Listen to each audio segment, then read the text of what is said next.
Dazai is a depressed middle-aged man with nothing to look forward to in life, so he gives up and decides to end it all. On a cold, rainy day, Dazai and his lover are seen walking together without an umbrella until they arrive at a clearing with a raging river. This is exactly what Dazai was hoping for, since the rain made the river strong enough to sweep a person away, and right now, he wants to be that person. He and Sakin came here today because they are sick of this world and plan Isekaid themselves by drowning in the River Kun together. This way, they will be able to keep their promise to always be together, so before they jump in, they tie their arms together in solidarity. However, as we all know, there is only one true king of Isekaid, and he isn't going to let his job get stolen. So despite them being in the middle of the forest, Truck Kun shows up out of nowhere to take them out before River Kun does, even if it doesn't make much sense. In the next moment, Dazai wakes up in a cathedral, and as he gets up, he is greatly confused by everything he sees around him, but he just assumes this must be the world people get sent to after they die. The style is different from what he's used to, but he will get used to it eventually. Just then, a voice calls out to him and explains to Dazai that he has been summoned here as the hero of this world.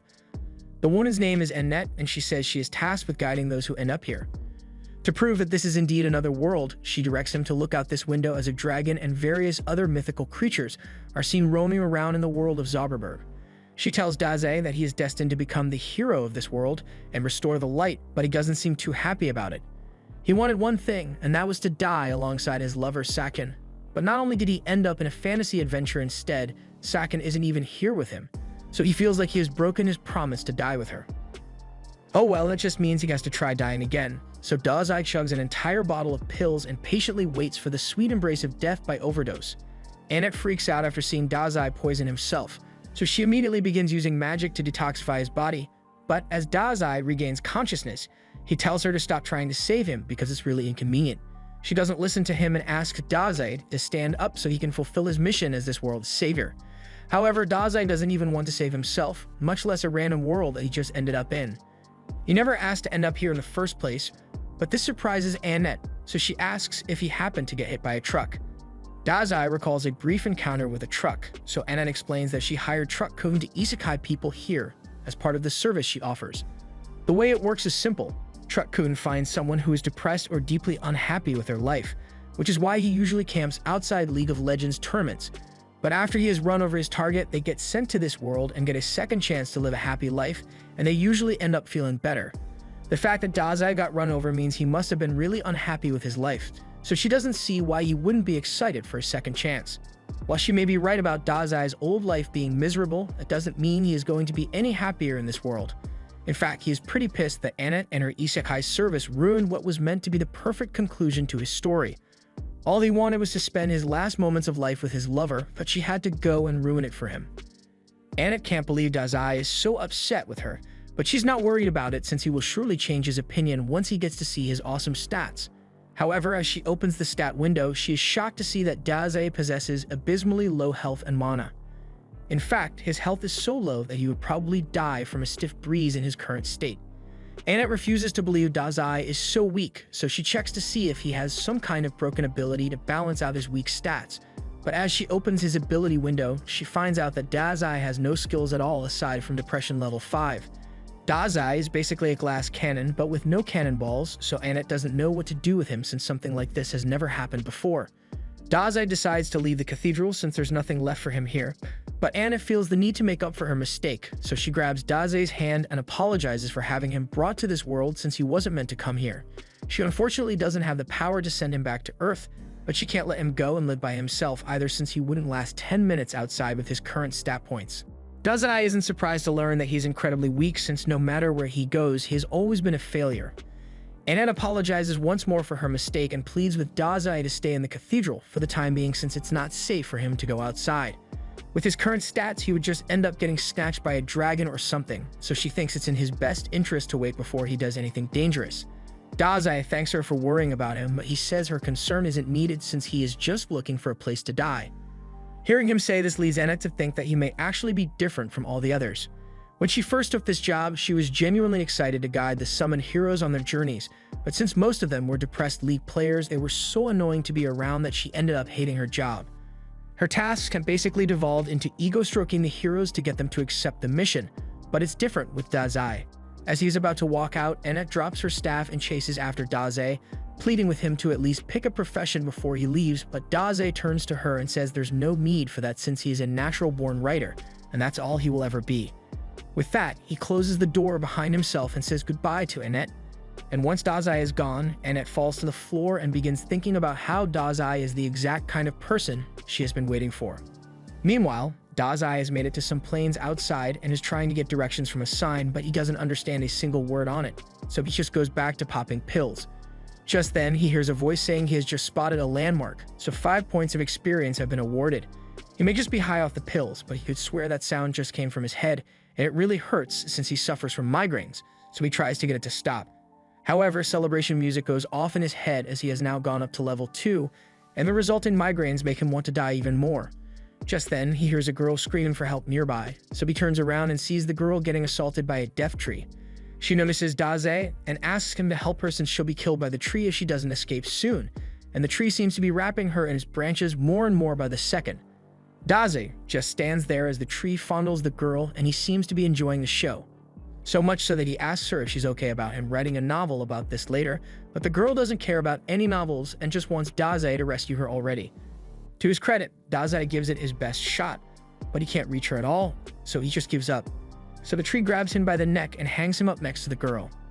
There's nothing he can do about it now, so Daze just introduces himself to the girl while he's hanging and says they are probably not going to last much longer. The girl blames Daze for their predicament since he couldn't do anything to stop the death tree. And now that they have been captured, the death tree is going to use its suction ability to suck out all the nutrition from their bodies, so in the next few minutes they are guaranteed to be dead. Daze says he's happy to hear that, but this freaks the girl out because what kind of lunatic would want to die by getting himself sucked dry? As Daze starts feeling weak, he looks like he's about to bust before suddenly slumping over. The girl starts to panic thinking Daze has actually died, but moments later, the branch that was strangling Daze begins to wither away, and the death tree ends up being destroyed because of it. The girl and Daze are freed as the tree disintegrates, but Daze is disappointed that he failed to die again. Thanks to his inadvertent victory, Daze levels up again, and the girl is left confused and amazed because she believes Daze intentionally made the death tree die by absorbing the poison in his body, but she also finds it weird that Daze would poison himself to begin with.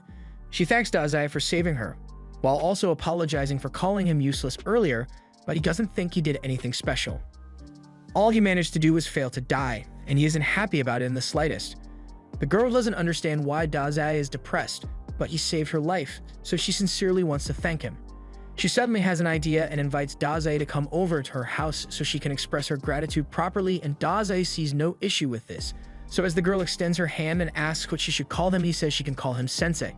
However, as he grabs her hand, he is reminded of Sakshan, and that gets him to wonder if she might have ended up in this world as well, and if that's the case, then he might be able to find and reunite with his love. He has finally found a reason to stay alive in this world, so he will make sure he finds Sakshan no matter where he is in the world, and when he does, they'll finally be able to die together. His motives may be questionable, but at least he's not actively trying to die anymore.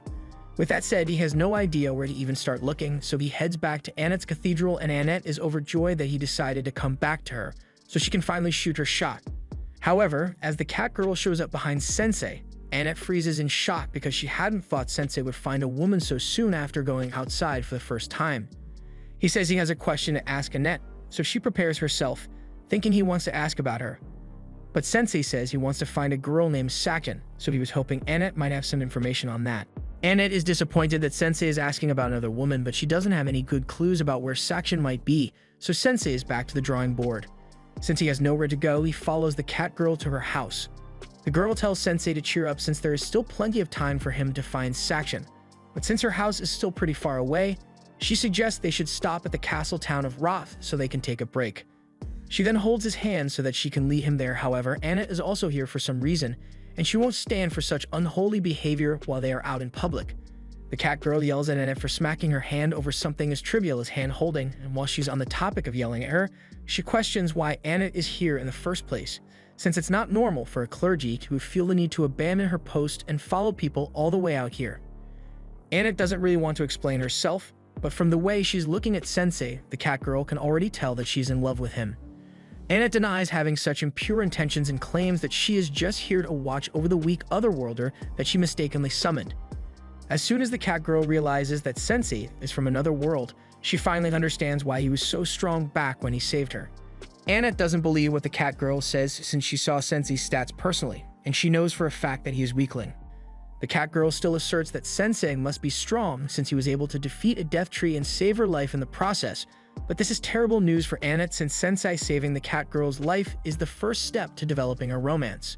She can't believe she's already losing her chance to cat girl, but while they've been bickering this whole time, Sensei found something really interesting.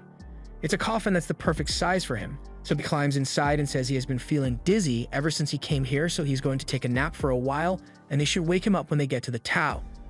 After that, he says goodnight to Annette and the cat girl, but the cat girl is mad that he still isn't calling her by her name. So Annette jokes that Sensei likes her more because he can actually remember her name. After that, Annette cheerfully ties a rope to the coffin Sensei is sleeping in and begins dragging it away. The cat girl asks if Annette should really be doing all this since she is supposed to be a clergyperson at the cathedral, but Annette is too busy trying to pull the coffin until the rope eventually snaps. As they continue walking, cat girl gets tired of having to drag the coffin around, so she asks Sensei to get out and walk on his own 2 feet. However, there is no response, so she starts worrying that Sensei might have actually died somehow. Annette checks his stats and Sensei seems to be fine, so he must just be asleep. They are pretty close to the castle anyway, so Annette asks cat girl to just bear with it for a little longer so they don't have to wake him up. Meanwhile, inside the coffin, Sensei is peacefully dreaming about his beloved Sakshan, and no matter where she is, he will make sure he finds her so they can both die together. But a while later, they finally arrive at the castle town of Roth, so Annette and cat girl open the coffin to let Sensei out. Sensei takes a look around the town, and he is now thoroughly convinced that he isn't in the same world anymore. Before they do anything, Annette says they should go to the castle and have an audience with the king, but they end up leaving the coffin in the middle of the road. Over at the castle, King Thomas and his daughter, Charlotte, are happy to meet them, and since they must be exhausted from such a long journey, he offers to let them all rest in the castle chambers for the night. But before that, he would love to hear some of Sensei's pleasant experiences. Sensei can't think of many pleasant things to talk about, but he did enjoy the coffin ride here, so he tells the king that he will teach him what it feels like to sleep in a coffin. Out of context, that clearly sounded like a threat, but Annette quickly changes the subject and compliments Charlotte on how beautiful she is. The king mentions that Charlotte is actually getting married soon, so he asks them for a little advice regarding Charlotte's suitors. Thomas calls for the men to be brought in, so we are introduced to the warrior, Gomes, and the wandering minstrel of love, Otto. Recently, due to the influence of the wrath of the demon lord, the activity of monsters has greatly increased recently. However, Thomas has grown too old to deal with the problem himself, so he decides that one of these two shall become Charlotte's husband and the next king of Roth. However, Charlotte doesn't seem to be on board with the idea since she hasn't chosen a husband yet. That's why he's leaving the choice up to a bunch of strangers he met 10 minutes ago. He wants them to pick who is more suitable to marry Charlotte between Gomes and Otto. But as the choice prompt shows up, Sensei does the sensible thing and says he has never met these men in his life. Charlotte's future hinges on this decision, so he thinks it's dumb to entrust it to a bunch of strangers like this, and if this is something he would do without a second thought, then he's not fit to be king. The king is left in shock, and after saying that, Sensei turns to leave while Annette and the cat girl frantically try to apologize for Sensei's actions. They try to explain that Sensei is from another world, so he's a bit blunt at times, but the king says it's fine since he isn't the type to hold a grudge, and Charlotte seems to have taken an interest in him. That night, while everyone else is asleep, Sensei spends his time looking out the window, so Annette gets up and asks him if he is having trouble falling asleep, so Sensei tells her that he just never sleeps well. Annette wants to take the opportunity to learn more about Sensei, so she asks him to tell her about Sakshan. But then she notices a tail pop out from under Sensei's sheets, so she takes the covers off and sees cat girl sleeping on Sensei's thighs. She won't stand for such debauchery unless she is the one who gets to sleep with Sensei, so she uses a pillow to smack cat girl and wake her up. Cat girl defends herself by saying it's cold and she's part cat, so it's totally normal for her to cuddle up to people for warmth. While Annette and cat girl continue arguing over this, Sensei gets up and leaves the room because of all the noise, and as he steps out into the hallway, he notices a beautiful light, so he goes out to look at the lake, and coincidentally, Charlotte is out here as well. Once she notices Sensei, she invites him to watch the lake with her since it's a beautiful night. Sensei agrees that the sight is very beautiful, so beautiful in fact that it makes him feel like drowning in the lake. Charlotte is shocked to hear him say this and asks if Sensei has enough problems to make him want to drown himself. But from what Sensei has seen so far, Charlotte seems a lot more trouble than him.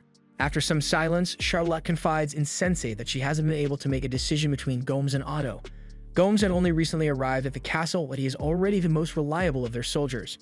Her father has faith in Gomes' strength, so she feels like she should probably choose him. But Otto is her childhood friend, and whenever she would feel down, he would always write a song and play it to make her feel better. She doesn't know whether to choose a husband whom she loves or one who would be the strongest king for the sake of her father. Sensei laughs at himself a little and says Charlotte is truly kind for worrying about what her father thinks to this extent, unlike Sensei, who has attempted to cancel his subscription to Life several times, always inconveniencing his family in the process. However, he has never once let someone else decide how he would live his life.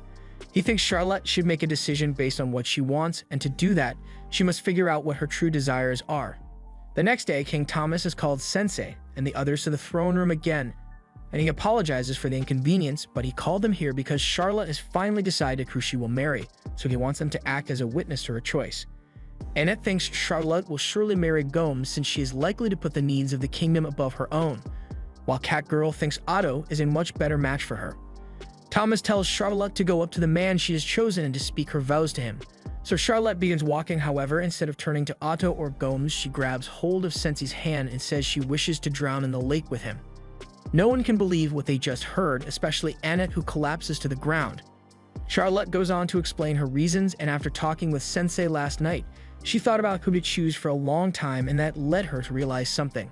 While initially she was leaning towards picking Otto since he always sang to her when she felt sad, she now recalls that he sang to her even when she wasn't sad, and he was even singing last night as well, and he never said he was in love with her. So he probably just wanted to perform his newest song for someone, and Charlotte just happened to be available to listen. And Gomes is a no-go as well since he smells awful. The king asks Charlotte to reconsider and choose a husband, which seems like an odd thing to be worried about after she declared her intentions to kick the bucket with Sensei. Charlotte snaps back at Thomas and tells him that it was a foolish idea to make her marry someone without asking for her opinion since she never even wanted to get married in the first place. In the end, Thomas never stopped to consider her feelings at all, but Sensei actually cared about what she thought and respected that it was her decision to make. Sensei now understands why Charlotte chose him, but before he can give her a response, Gomes takes off his helmet and says he never would have thought his cover would be blown because of his smell. He then transforms into his true form as a servant of the Dark Lord, and he says he had intended to acquire this kingdom by becoming its king so he could eventually hand it over to the Dark Lord, but his plan has been ruined since Charlotte saw through his disguise. Sensei looks over to Charlotte and asks her if she had figured out Gomes was a demon, but she had no idea whatsoever. She just said he smelled because he really does stink. That means Gomes just blew his cover for no reason, but he doesn't want to admit that he was mistaken, so now that his cover is blown, he says he will just kill them all. This is the exact kind of situation where a powerful priestess would be really helpful, but she is still currently unconscious, so Catgirl tries waking her up while Gomes is distracted with the guards. Unfortunately, the guards don't last very long, so Catgirl is forced to grab Annette's body and run to avoid being crushed by a pillar.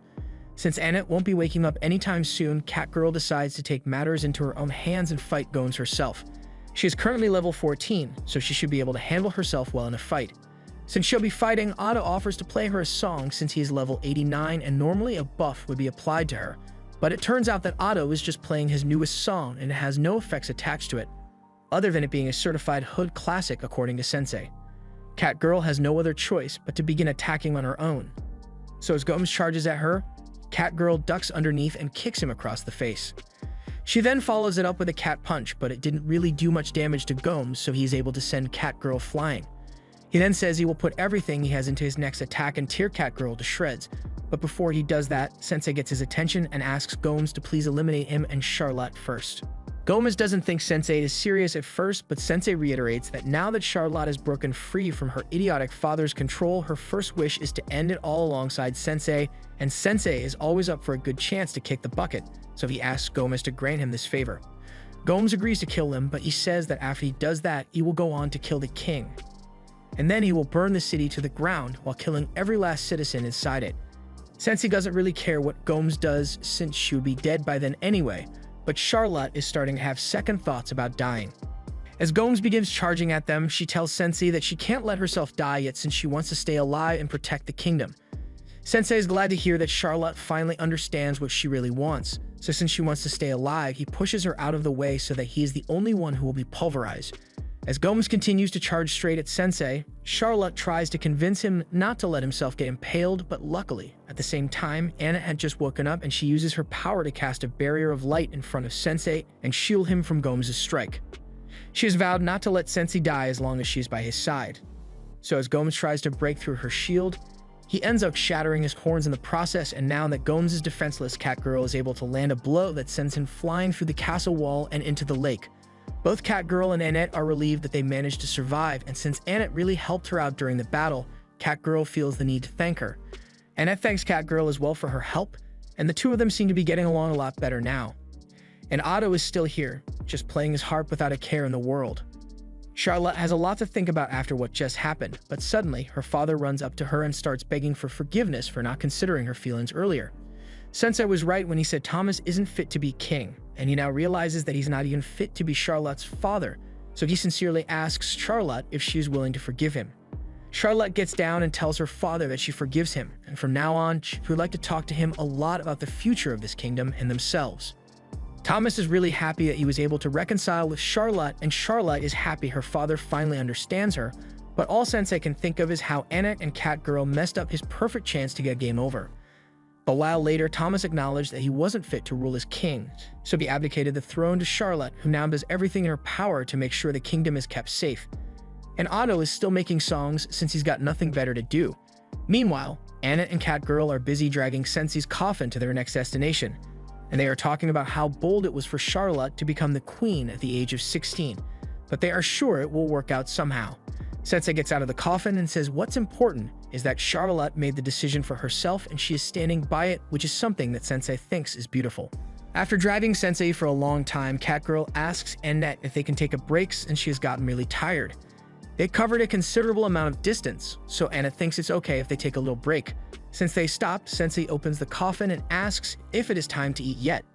Annette offers him some bread, but Sensei says he only eats boiled tofu, so if she doesn't have any, he's just going to go back to sleep. After the break, Catgirl asks how much longer it will take before they arrive at her house, and since Annette is the one with the map, she says it looks like it will take a few more days before they get to her hometown, but before that, Annette asks to make a stop at this Whitened Temple. Catgirl doesn't mind the delay, but she asks why Annette needs to go there, prompting her to start explaining the Isekaid process. Normally, Otherworlders arrive in this world through one of the 4 temples and head to fight the Dark Lord from there. But since Sensei's goal is to find Sakshan rather than defeating the Dark Lord, Annette wants to head to the temples to see if they can gather any information regarding Sakshan's whereabouts. If they are unlucky, they might end up having to travel across the whole world, but Annette is totally ready to leave everything behind for Sensei. In all honesty, she doesn't want Sensei to fight the Dark Lord, even though it's her job to convince Otherworlders to do it. She just doesn't want Sensei to be exposed to that kind of danger, so Catgirl trades her for being in love with Sensei. Annette denies any impure intentions, even if it's painfully obvious at this point. She tries claiming that Sensei gave her a breath of fresh air when she was beginning to give up on her job, so she wants to repay the favor and help him find the person he is looking for, that's all. Catgirl asks if that means Annette would be alright with it if she found out Sakshan was actually Sensei's lover or something. But while the mere thought of Sensei having a lover is painful, she still wants to confirm for herself if it turns out to be true. By the way, Catgirl wonders if Annette will even be allowed to enter this Whitened Temple since she kind of ditched her job to go on this journey. Annette doesn't think it's going to be an issue since she's good friends with the person in charge of this Whitened Temple, and it's not like she just abandoned her post either since she had her familiar send in an official resignation letter for her. And coincidentally, that same familiar is back and currently chewing on Sensei's head. After healing Sensei, Annette complains that her familiar is always causing problems for her, and now that she says it out loud, she realizes it might have been a bad idea to leave the delivery of her resignation letter to this thing. Her suspicions are confirmed when it spits up her resignation letter, so now it looks like she abandoned her post without notice, and she blames the familiar for it. Seeing the familiar fail so hard at its one job brings a smile to Sensei's face since he is a failure as well, so he names it Melos, and Melos takes an instant liking to Sensei. But Sensei doesn't really want a pet, so he just goes back into his coffin. Meanwhile, Annette is freaking out over the fact that she left her post without notice, so the temple is totally going to deny her unemployment claim later. Just then, Melos starts acting a little weird, and before long, he runs away, so something is clearly wrong. But it's not until a dragon descends from the mountaintop that they realize what Melos was trying to warn them about. A dragon is the strongest monster in the world, so Annette doesn't know what to do. But before the dragon attacks, a girl appears behind Annette and Catgirl, and she tells Ryuta to quit attacking random people. The girl then walks up to the dragon and begins petting it, so Annette and Catgirl are pretty confused by point. They've never heard of someone managing to tame a dragon before, so they ask who the girl is. However, she just turns to them and says there are a lot of monsters in the area, so they should hurry up and leave before they get hurt. In fact, it looks like one of their teammates has already died. Annette apologizes for the confusion and clarifies that Sensei is still very much alive. He is just a weird otherworlder, so he enjoys sleeping in a coffin. As soon as the girl hears that Sensei is an otherworlder, a switch flips in her head, so she removes her cloak, revealing that she's a dragon girl, and says she will kill all otherworlders. The amount of power coming from her body is intense, so as she fires a blast at them, Annette is just barely able to hold it back for a couple of seconds with her shield, but her shield isn't strong enough as the blast still does a lot of damage. They are left sprawled out on the floor, and they realize the dragon girl's power is far superior to theirs, but they are still determined to protect Sensei at all costs, so they get up to fight once more. However, the dragon girl has grown impatient with their meddling, so she uses her intense pressure to force them to the ground. And while they are unable to move, the girl stands over them, giving Annette a clear view of the mark on her neck, which she recognizes to be the mark of the wrathful Dark Lord. The Dark Lord is about to finish off Annette and Catgirl, but before she does, Sensei gets up and says there's no need for her to be so violent towards the others. She said her beef was with otherworlders, and that means the person she wants to eliminate is him. He tells her she is free to do whatever she likes to him. And since he isn't putting up a fight, the Dark Lord agrees to leave the others alone, and in the next moment, she punches a hole straight through Sensei's chest. As Sensei falls to the ground, the Dark Lord declares that her name is Waldelia, and she tells Sensei to rest in peace.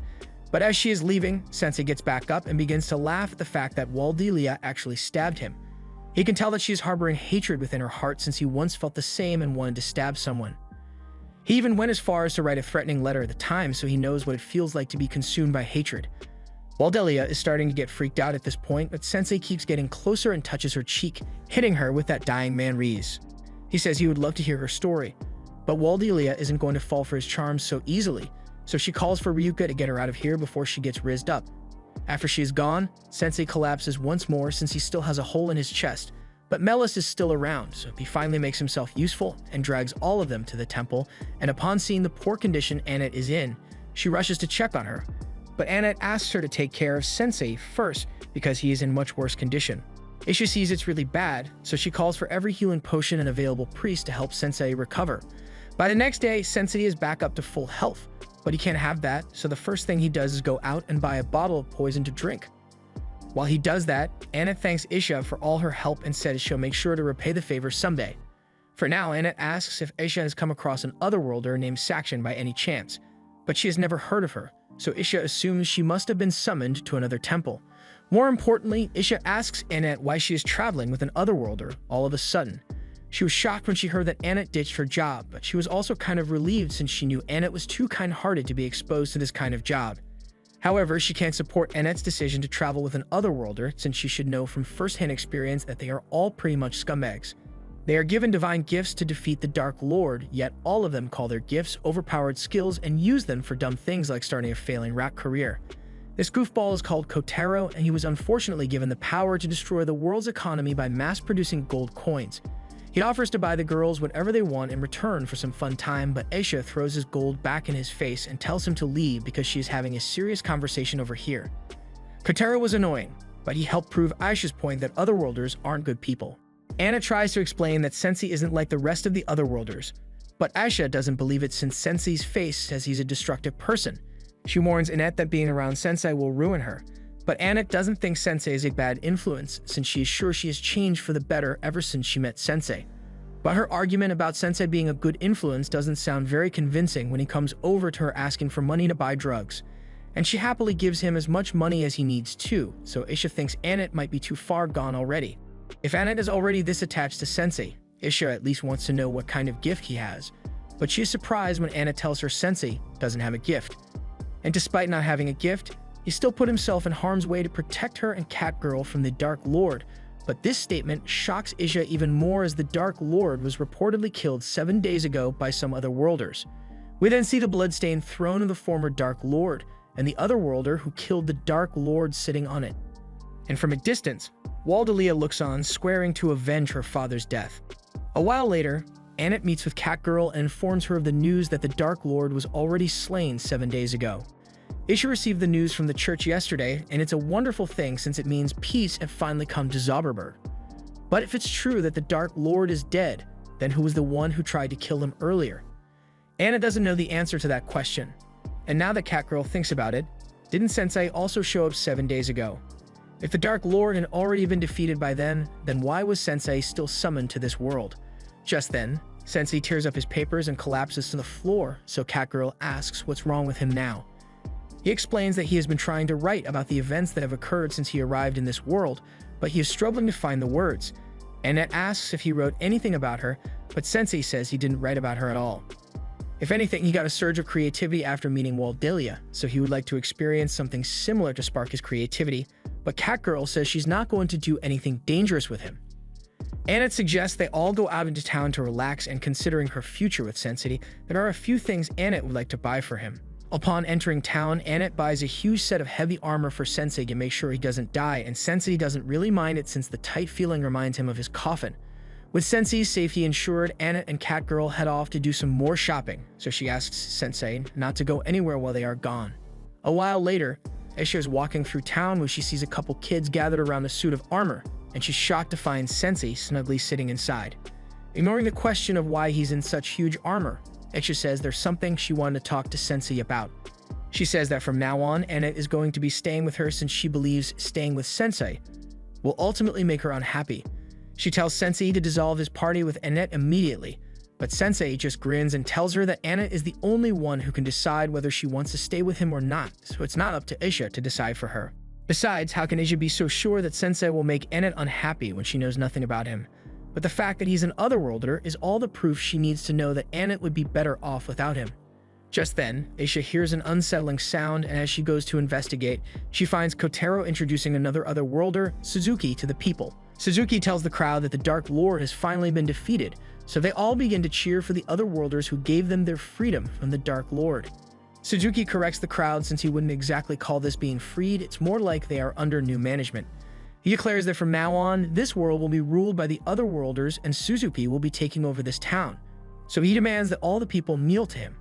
Just then, Kotaro spots Annette and tells that she's one of the elves who smacked coins in his face, so Suzuki gets up and yells at her for daring to harm an otherworlder, and he's going to make sure she never does something like that again. After placing his hand on Annette's head, Suzuki activates his skill, and within moments, Annette's eyes go dark as she falls under his control.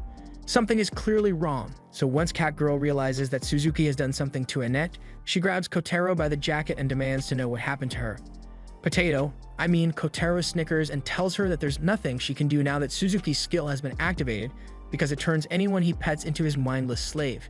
Catgirl is enraged, so she threatens to beat Kotaro up until he gets Suzuki to turn Annette back to normal. But before she could do that, Suzuki had already put his hand on top of her head and used his ability to turn her into an obedient slave as well. Things have gotten out of hand, so Isha finally comes out and confronts Suzuki for misusing his ability when she taught him to only use it for good.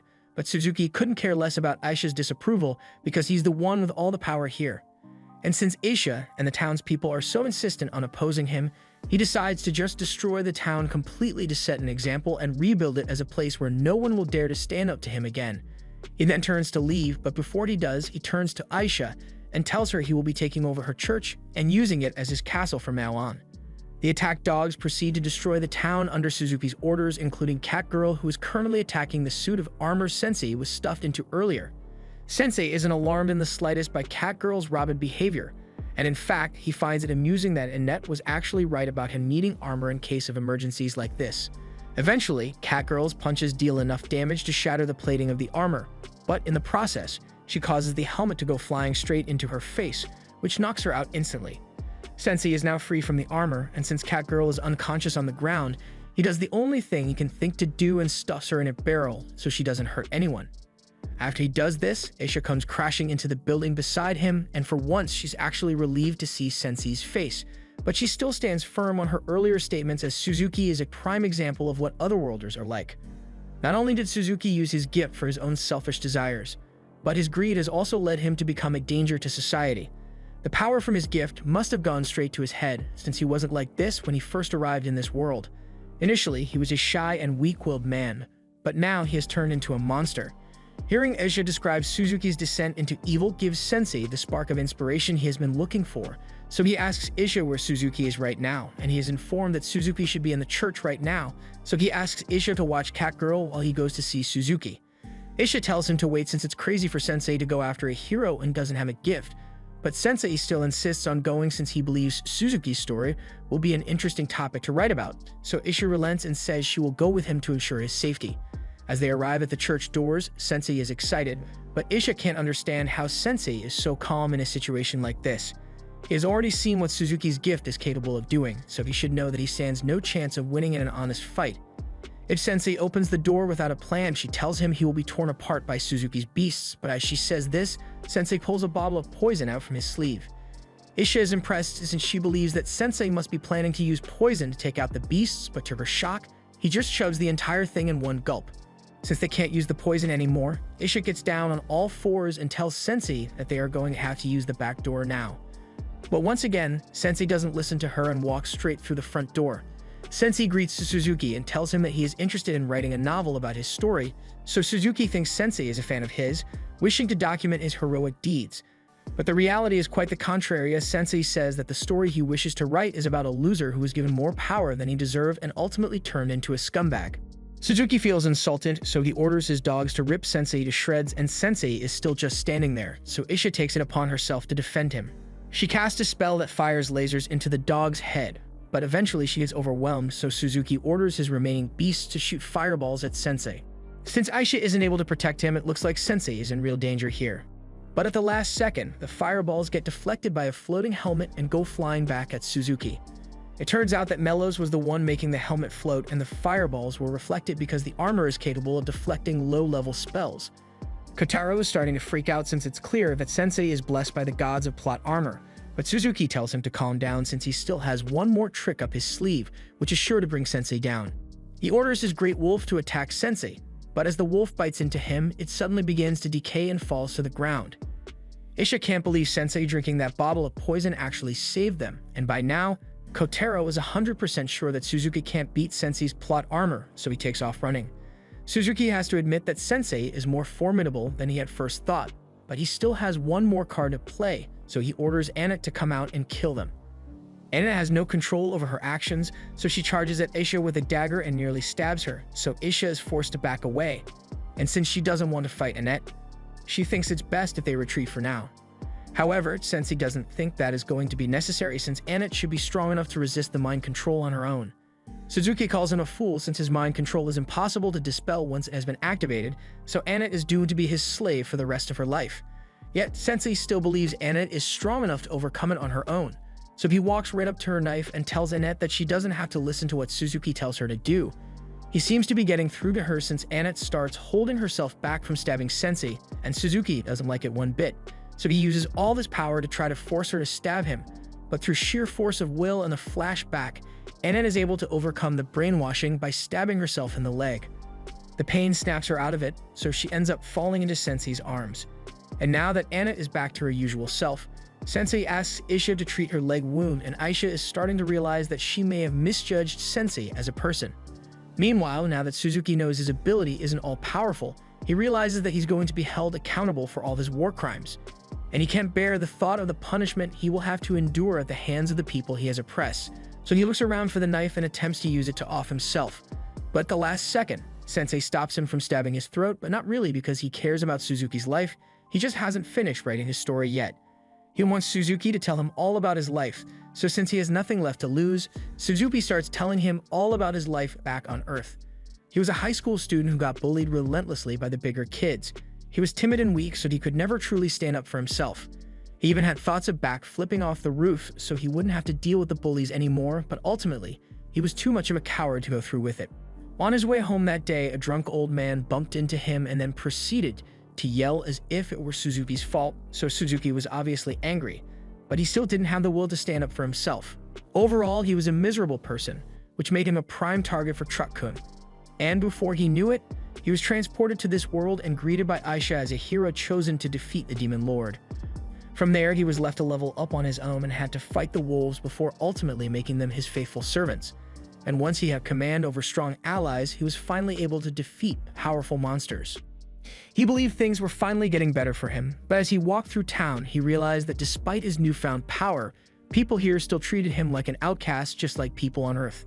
And eventually, the thought that he may end up getting bullied here made him reach his breaking point.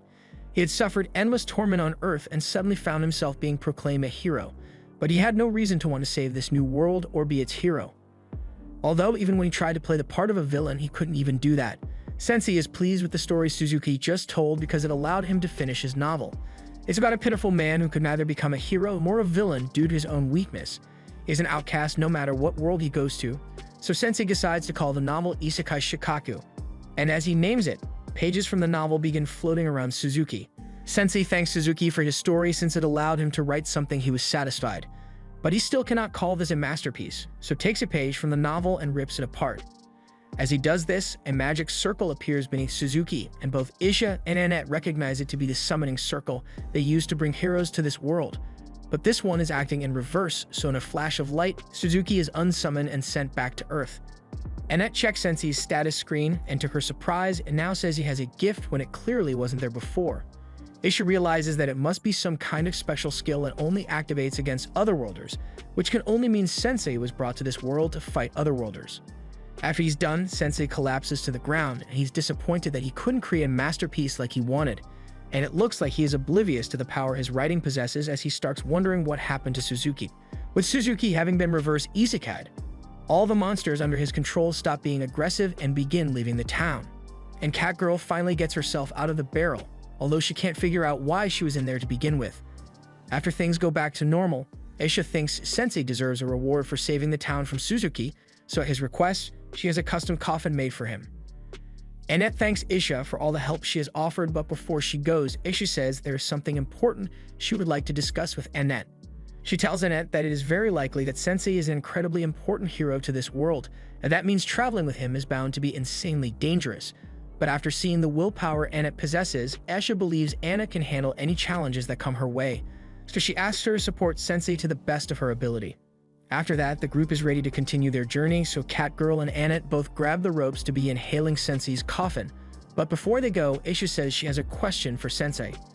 It's true that Suzuki turned out to be a rotten hero, but considering the fact that he was nice before he was given his powers and exposed to this world, she can't help but feel like he only turned out that way because he was summoned.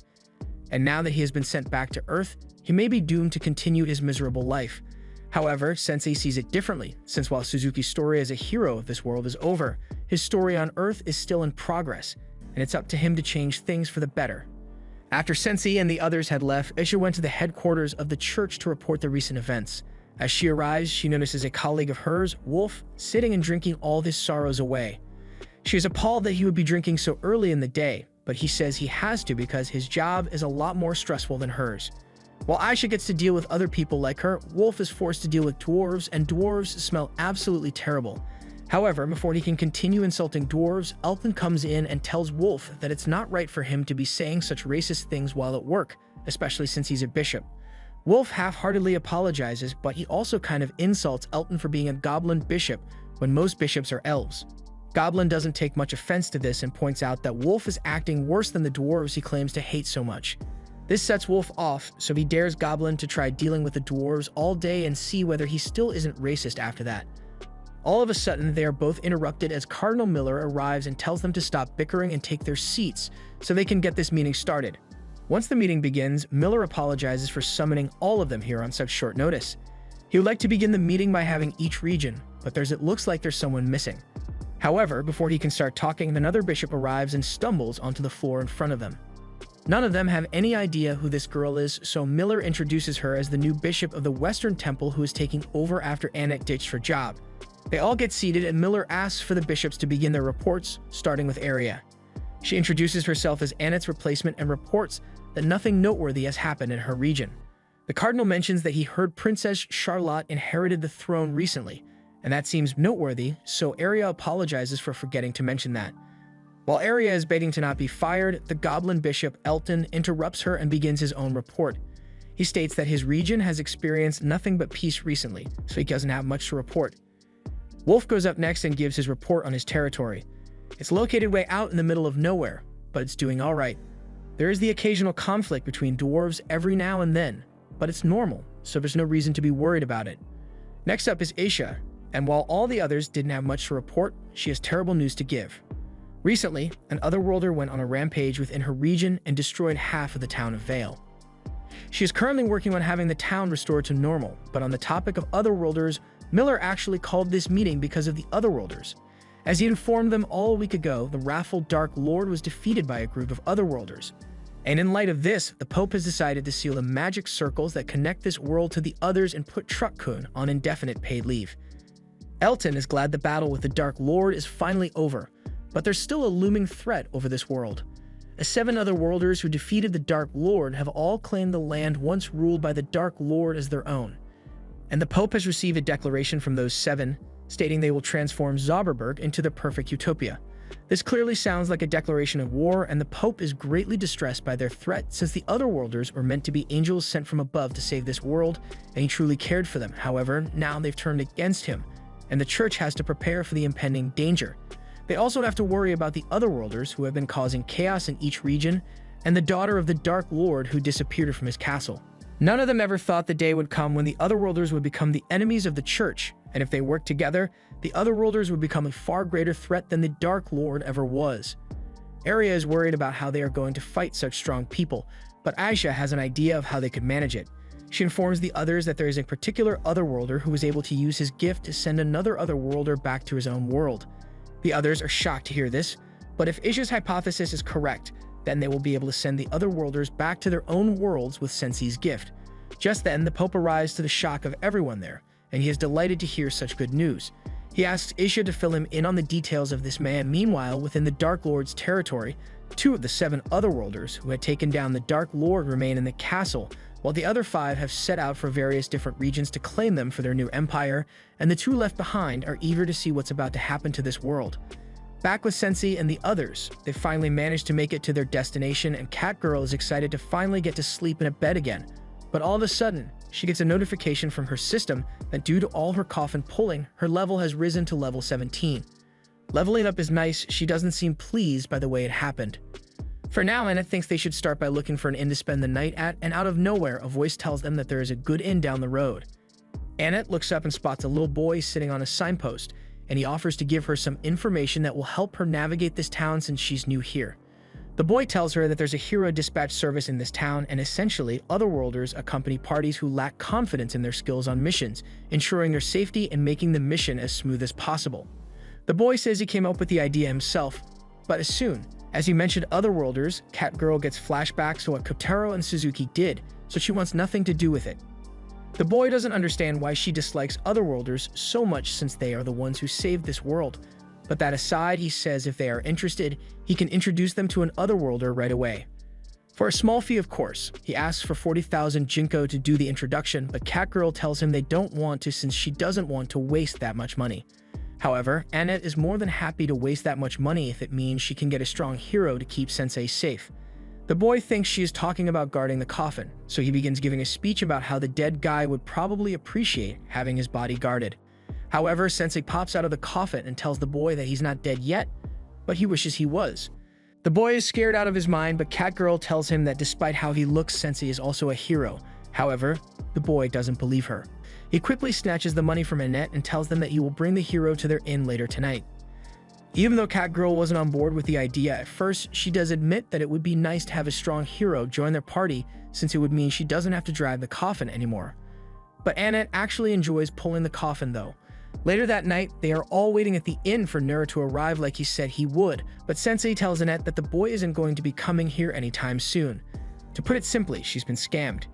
Hearing this, the innkeeper asks Annette if she happens to be waiting for a kid named Namir, and upon confirming this, the one informs them that Nura is notorious around here for being a young scam artist. He has never even met a hero before, so there's no way he could introduce Annette to a hero like he claimed he would. Annette is devastated that she just lost 40,000, so Catgirl tries to get her to calm down. Sensei wants to know a bit more about Nur, so the innkeeper explains that Nur is an orphan who just showed up in town one day, and since then, he's been making a living by scamming unsuspecting travelers who come to the town.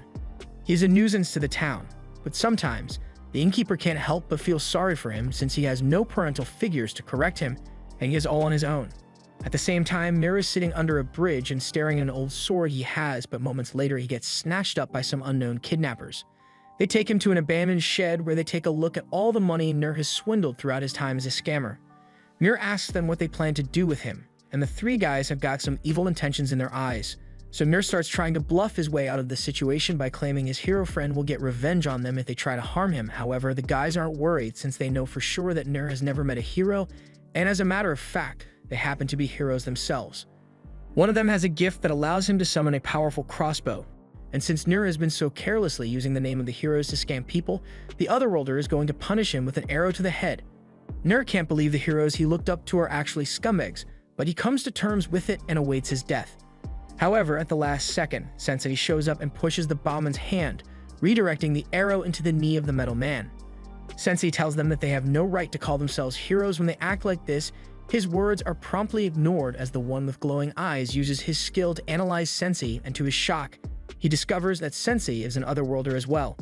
This puts them all on edge since they don't know what kind of power Sensei might have, but upon closer inspection, the appraiser realizes that Sensei only has 1 point of HP left, and he is currently poisoned for some reason. This gets the bowman to calm down since he now thinks he can easily beat Sensei. But the second Sensei hears the bowman say he is going to end him, his interest goes through the roof, and he starts walking straight towards them. The appraiser starts freaking out since Sensei's health stats are suddenly increasing at a rapid rate, and Sensei begins daring the bowman to shoot him right in the heart. So the bowman thinks this is some kind of trap for Sensei's abilities and runs away with his friends. As they leave, Sensei is disappointed since he was really hoping that they would finish him off. Nur speaks up and asks Sensei if he is a hero, but Sensei denies being someone as noble as that. He's just a man trying to make it through the world of adults. Adults can often be cruel and conniving, but Nur is still a child, so he thinks he should try and preserve his innocence a little longer before he ends up as bad as those rotten otherworlders. Sensei then begins to leave, and Nur feels inspired by his speech, but his inspiration soon turns to panic as Sensei walks out of sight. And Nur realizes that Sensei forgot to untie him, so he's going to be stuck here all night. The next morning, Sensei and the others are getting ready to leave town to continue their journey, but Catgirl notices that Sensei seems to be sleepy, so she asks him if he managed to get good night's sleep. Now that Anna thinks about it, she recalls that Sensei snuck off somewhere last night without telling them where he was going. So she asks him if he spent the night with women or something. Sensei doesn't say anything other than he had an eventful night, and Annette is seriously crying over the possibility that another woman got to Sensei before her. However, they get interrupted by Mirror, who says they should hurry up so everyone can start going. As soon as Catgirl recognizes him, she starts yelling for him to give them back their money for lying to them, but Mirror maintains that he never lied to them since he has indeed brought a hero to join their party. And he is that hero, although he isn't very strong. They continue their journey, but shortly after, all of them get thrown in jail. They took Catgirl somewhere else. Nur assumes she must be the reason they all got locked up and speculates that she might have stolen from the royal family or something. Annette doesn't believe it since she knows Catgirl isn't the kind of person to steal from others, but right now, despite their predicament, Sensei is more concerned with finding out what kind of execution method this world uses. Annette refuses to tell him since she doesn't want to give him any ideas, but Sensei already has a bunch of execution images in his head. In any case, Nur thinks they should at least try to escape by themselves, even if it is without Catgirl for now, but Annette doesn't know how they are going to do that. However, before she even realizes it, Nur has already picked the lock on the cell and earned them their freedom. It's not a skill an honorable warrior would have, but it's hard to argue with results. However, Sensei is a little upset that Nur managed to get them free since now they aren't going to be executed, but moments later, the guards notice them try and get out of the cell. So they are all locked up again, and Sensei is quite pleased since this means they might get executed again. They are brought before the king of the kingdom of Grun, and he says they have committed a very severe crime against the kingdom, so they are going to be executed. Sensei is happy to hear this, but Annette pleads for them to reconsider since they only got here recently and haven't committed any crimes since they got here. But on the contrary, the king says they have committed the worst crime of all. He says they kidnapped the princess of this kingdom, Matilda, so there will be no leniency with their punishment. Just then, Catgirl walks in to put a stop to this whole execution thing, and the others are shocked to discover that she is Princess Matilda. She tells her father that her friends didn't kidnap her, she just went on a journey across the lands so that she could improve her combat ability, and she happened to meet them along the way, so they'd done nothing wrong. Even though the king now knows that Sensei and the others are innocent, he still refuses to release them and instead decides to use the lives of Matilda's friends as blackmail to get her to behave. He says he will only let them live if Matilda agrees to never do anything foolish like running away again. He just wants her to be a good princess and listen to what he says from now on. Matilda doesn't want to agree to that, but since it's the only way to save the others, she eventually caves in and swears that she will act in a manner befitting a princess. As much as she hates this, she has no choice but to turn her back on her friendship with them. and since she agreed to the king's demands, they are allowed to go free. That night, the three of them gather at a bar, and Mir is happy that they weren't executed after all, and he barely knows Matilda to begin with, so he isn't upset about her being forced to leave the party. Meanwhile, Sensei is really upset, but more so because he really wanted to get executed. Even though Mir doesn't really care, he still finds it really surprising that Catgirl turned out to be the princess of a nation, and Annette is borderline mortified because being rude to royalty is punishable by death, and she's been rude to Catgirl countless times, and for that matter, it was already really rude that they've been calling her Catgirl this entire time without asking for her name. While Annette is agonizing over her past actions, the waitress overhears her mention Matilda's name, so she asks if they happen to know Princess Matilda by any chance. Annette confirms this, so the waitress introduces herself as Fawn and says she used to work as Matilda's maid. Mir explains that they traveled together with Matilda up until yesterday, but then the king dragged her back to the castle and forbade her from going on any more adventures. It's unfortunate, but it can't be helped since she's royalty. However, Fawn's expression after hearing what happened to Matilda leads Sensei to believe that there is more to the story than it would seem, so he asks Fawn if she could tell him all about what happened between Matilda and her father.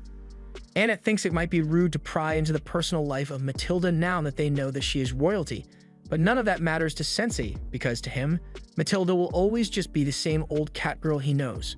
Meanwhile, Matilda is in the castle, recalling how funny Annette and Mira looked when they realized that she's a princess, but Sensei still acted the same way he always does. She wonders what the others are up to right now, but as she is looking out the window, she notices a figure standing on the building nearby, and in the next few moments, that figure causes mass destruction to the castle. After all the chaos, the king and his guards are alerted to the presence of an intruder, but by the time they arrive, the intruder has already had the chance to take a seat on the throne, and he begins talking about how disappointed he is with the kingdom of Grun, but he hasn't gotten the chance to taste a demi-human girl yet, so he thought he would swing by. The king demands for the intruder to identify himself, so he announces that his name is Cadbara, and he is one of the 7 otherworlders who defeated the Dark Lord, although he is more commonly known as the Fallen Angel of Gluttony now. The king asks Cadbara what he is doing here, but it's obvious by now that Cadbara has come to consume the entire nation. While they know Cadbara has powers, the soldiers of the kingdom are still willing to risk their lives to protect the kingdom. However, as they charge forward, Cadbara summons his gluttonous mouth and chomps down on them. He is disgusted by the taste of the demi-human men, and that's because he is very particular about what he eats. He says he only wants to eat the soft flesh of a demi-human girl, but the king is obviously never going to let that happen, so he decides that he will face Cadbara himself. Cadbara is amused that the king thinks he can stop him, so he pulls out his mouth and uses it to launch spit bullets at Siberian.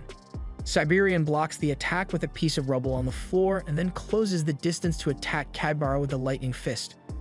At first it looks like it is working, but it turns out that Cadbara was just pretending to be in pain. That lightning fist would have killed any normal person, but Cadbara's body is just really tough since he ate a bunch of golems the other day. Seeing that his regular punches aren't going to be effective, Siberian decides to go all out and use his most powerful move to take Cadbara down. Cadbara is intrigued to see what the king can do, so he charges forward as well, but before they can clash, Matilda butts in and interrupts the fight. As soon Cadbara spots Matilda, he is dead set on tasting her succulent flesh. Matilda recognizes him as the person that was standing on the roof before the castle got attacked, so she tears her dress and says she will help Siberian fight him. However, Siberian refuses her help and tells her that she can't replace her brother, no matter how hard she tries. Meanwhile, Sensei and the others are hearing the story of Matilda's brother from Fawn. Her brother was named Leon, and he was set to inherit the throne of Grun. The future of the kingdom looked bright with the valiant Leon as the next king and the kind-hearted Matilda beside him, but one day, tragedy struck as Leon and Matilda's mother, La Palma, both got caught in a serious cave-in, and as a result, they lost their lives. Siberian was in great pain over the loss of his wife and son, and so was Matilda, so she decided that she would take over the responsibilities of her brother in order to put her father at ease. But contrary to what Matilda desired, her attempts to replace her brother only created a rift between her and Siberian. Now in the present, Siberian is trying to convince her to run away instead of fighting, but Matilda feels like she needs to prove that she is a capable fighter, so she leaps into the air to attack Cadbara. Unfortunately, she is the exact kind of demi-human that Cadbara wants to eat, so as she is approaching him, he summons the mouth and attempts to swallow her whole, but at the last second, she is pushed out of the way by Siberian, although he loses an arm in the process. Cadbara was hoping to see what Siberian's ultimate technique could do, but I guess he won't be able to use it anymore since Cadbara ate his arm. Matilda is enraged, so she charges at Kaibara again, but that didn't work out so well the last time she tried it, so Siberian's advisor knocks Matilda out and runs away with her so she doesn't get killed. Kaibara is disappointed that his mule just ran away from him, but he says it's fine since we'll catch up to her eventually, so for now he will finish off Siberian. After hearing the story of Matilda's past from Fawn, Sensei thanks her for the wonderful story since it was quite inspiring. But all of a sudden, Siberian's advisor comes flying out of the sky and lands right in front of them. Fawn recognizes Briard and he is glad to see her again, but he tells everyone that he had to make a hasty escape from the castle because it has been taken over by an evil otherworlder. Just then, an explosion occurs from the castle, and once everyone's attention has been garnered, Kaibara addresses them all and says that he is declaring himself as the new king of Grun since he has defeated Siberian. And as the new king, the only thing he desires is to get a taste of all the different varieties of demi-humans, but he only wants to eat women and children, so the men can keep going about their business like normal. The people are understandably enraged by Kaibara's declaration, so one man threatens to beat him up. However, in the next moment, Kaibara swallows the guy whole, and he tells the people that if they are not satisfied with him eating only women and children, he can eat the men too so everyone can be together in his stomach. The people now understand how dangerous Kaibara is, so they all try to flee the capital. However, it's of no use since Kaibara already went through the liberty of stationing various monsters at the gates, so no one is leaving here until he has gotten his fill of demi-human meat. Mir is shocked by how deranged Kaibara is, but Sensei is intrigued because he believes he has found his next story. Matilda was recently confined by her father, and now she is the princess of a falling nation, so by all means, her story is one of tragedy, but it's not over yet, so Sensei wants to see how she overcomes this challenge. Matilda eventually wakes up, and she is confused as to why she is in Fawn's house, but then she gets a glimpse of the chaos in the streets, and she is reminded of the Kaibara situation. She runs out the front door and she is surprised to see Sensei and the others there. But now that she is awake, Briard tells Matilda that Kaibara has taken over the kingdom and is trying to eat the citizens. So Matilda begins angrily marching off to face him. However, Briard holds her back and says it is not a good idea to go face him since even the kind stood no chance against Kaibara's power. Matilda tells everyone that Siberian was actually holding his ground against Kaibara, and the only reason he was defeated is because she ran into danger and he had to protect her. So she needs to make up for her mistake. And besides, she has a responsibility to protect the people of this nation since Leon isn't around anymore. Before Matilda can walk off, Annette mentions the tragedy that resulted in the death of 2 royals. She had heard of the accident before, but she never knew the people involved were Matilda's brother and mother. After they lost their lives, there wasn't a single citizen of Grun that didn't mourn them greatly, which is proof of how beloved the royal family is here. So if the people lose Matilda now, they would lose all the hope they still have. For now, as the princess of Grun, Matilda can't afford to be putting herself in danger so casually, so 3 of them will go handle Kaibara in her place. Matilda wasn't there to see it last time, but Sensei has a power that can defeat otherworlders, so everything will be alright. Sensei seems to be on board with the idea of confronting Kaibara, but as they arrive at the castle doors and are stopped by 2 monsters, Sensei says he came here because he wants to get eaten by Kaibara. After all the time he spent thinking about different execution methods, it never occurred to him that being eaten might be an interesting way to meet his end, which is why he wants the monsters to inform Kaibara that someone is here to be eaten. The monsters are confused, so they lock the 3 of them up in a cell. In the meantime, Annette is crying her eyes out because she thinks they are really going to be eaten. But while Sensei is interested in the possibility of getting eaten, he didn't actually come here just to die. He already had a plan in mind for their escape, so he reminds Mir that these are the same castle prison cells that Mir helped them escape from this morning, so he can surely pick the lock again. At the same time, Matilda comes to the palace to confront Kaibara, and he's quite happy to see her here since it saves him a lot of trouble chasing after her. Although he is disappointed that she is going to fight him since he won't get to savor her flesh properly this way. Matilda vows to defeat Kaibara with her own hands, but he suddenly charges at her with Siberian's lightning fist technique and launches Matilda into a wall. She is shocked, but not just because of the lightning, rather because that move is one that only her father can use, so how did Kaibara pull it off? Kaibara explains that this is his unique skill, gluttony. It allows him to increase his stats by consuming flesh, and not only does he get different stat points depending on what kind of flesh he eats, he's also able to acquire the special skills that were held within that flesh, meaning he's going to beat her to a pulp using her father's technique and then eat what's left of her. Meanwhile, on the other side of the castle, Sensei and the others are walking through the halls after escaping their cells, and Annette is honestly surprised and impressed that Sensei actually had a plan back there and didn't just want to get eaten. But Sensei is really disappointed that he won't be eaten. They eventually arrive at a door, and this confuses Annette and Mir since they thought they were going to defeat Kaibara, but Sensei says this is exactly what he was looking for. They enter the room, but Annette is still wondering what Sensei could possibly need from the late queen's room. But then he starts searching through all the trunks and drawers until he eventually finds what he was after, a book and quill. While they were doing this, Matilda is still getting knocked around by Kaibara as he appears behind her and performs a tiger kick to launch her into the air. He then jumps up and elbows her into the ground while mocking her for her mediocre martial arts skills. The fight looks to be over, but Matilda has a flashback to a moment where she was hanging out with Leon while he trained. She asks him why he was working so hard to become a fighter, when she knows he hates fighting, and Leon admitted that he indeed wasn't much of a fighter. In fact, Matilda probably has more talent for fighting than he does, but that is why he needed to train harder than anyone else, so he could become strong enough to protect those he cares about. This motivates Matilda to stand up once more, and despite knowing that Kaibara is much stronger than her, she refuses to back down. Kaibara laughs in excitement because there's no better feeling for him than eating the flesh of someone with as much willpower as Matilda, so he is truly going to savor every bite of her once he sinks his teeth in. He can now say with certainty that all the fruitless days in his old life have been leading up to this moment. Back on Earth, Kaibara's life was absolutely dreadful. He was born into an insanely rich family and grew up in a mega mansion where everything he could ever want was given to him. However, he was never happy with what he had, so his life always felt empty, which is why one day he decided to spice things up with a little murder. However, he was stopped before he could go through with it, so his desires remain unfulfilled. He didn't even face any consequences for his actions since his parents paid the maid a lot of hush money to avoid a lawsuit. People kept calling him fortunate, but Kaibara could never understand why since he was always so miserable. To him, even a homeless person in the street looked more happy than him, and he couldn't stand that, so he stomped the homeless man to death. And clearly, Truck-kun didn't do a background search before deciding to isekai him because a moment later, Kaibara got run over and sent to this world. And now he eats whatever he wants, whenever he wants, and he wants to get a taste of Matilda's supreme flavor. He sends his giant mouth to swallow her whole, but before he can get a bite, Sensei runs in front of her and says Kaibara's story is really boring. Kaibara tries to just eat Sensei as well, but for some reason, his instincts are preventing him from going any closer with his mouth, so he is starting to wonder who Sensei might really be. He is then cornered by Mir and Annette, and Annette declares that Sensei has the ability to banish otherworlders back to their original world.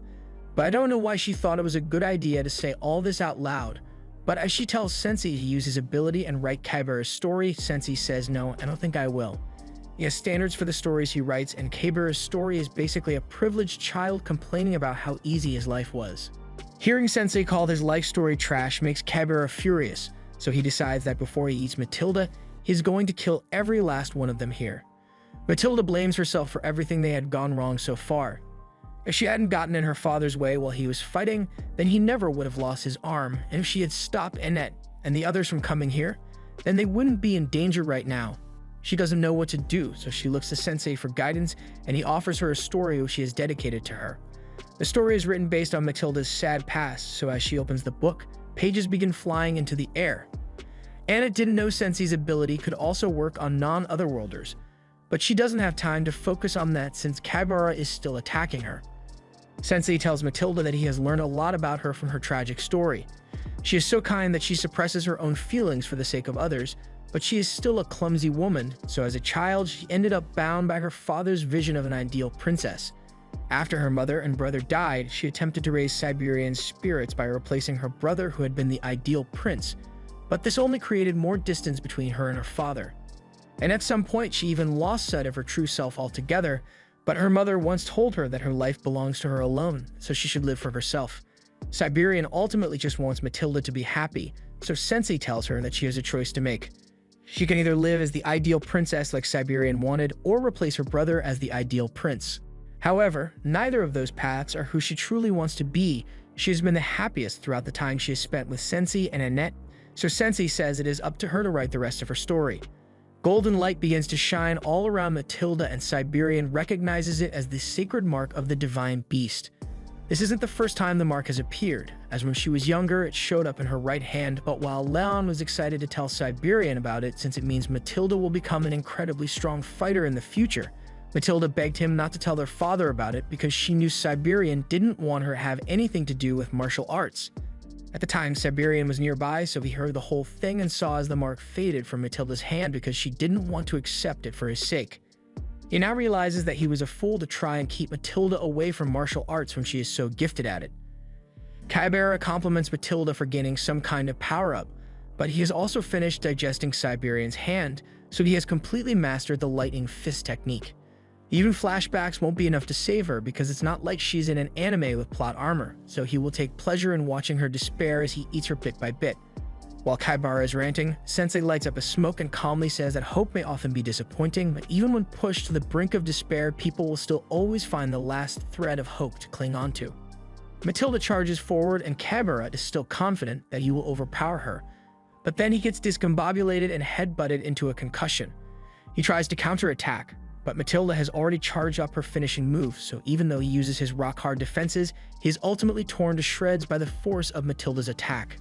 Kaibara falls to the ground, and now that he has been defeated, the sacred mark on Matilda's hand begins to fade as she falls unconscious. Siberian catches her and Anik comes over so she can heal her. While Matilda is being healed, Sensei goes up to Siberian and returns the Queen's diary to him. Siberian asks if Sensei read his deceased wife's diary without his permission, and Sensei doesn't deny it. But what's Siberian going to do? It's not like Sensei minds being sentenced to death for it. However, Siberian wouldn't dream of punishing Sensei because he owes him a debt of gratitude for giving his daughter guidance.